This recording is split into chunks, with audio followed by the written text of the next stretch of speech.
Com certeza, todo fato negativo nós podemos tirar algo positivo, né? Não que isso tenha vindo para trazer coisas boas, mas podemos tirar um lado positivo do coronavírus. E o que é? É o tempo, né?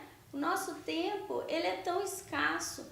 A vida inteira a gente passa falando, se eu tivesse tempo eu ficaria mais com a minha família, se eu tivesse tempo eu colocaria um projeto em prática, um artesanato, eu faria mais desapegos, arrumaria o meu armário, doaria roupas para as outras pessoas.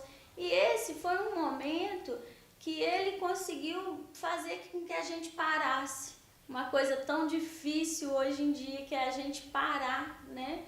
E aí nós conseguimos, nesse momento, conseguir fazer uma reflexão, permitir olhar para nós mesmos, uma reconexão com aquilo que já vem se perdendo, a nossa essência ao longo do tempo, a gente vai perdendo.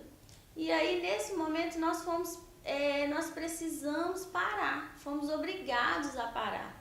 E aí temos esse ponto positivo de poder curtir mais a família, ficar com nossos filhos, acompanhar eles nas tarefas diárias, aquilo que há muito tempo não conseguíamos, né?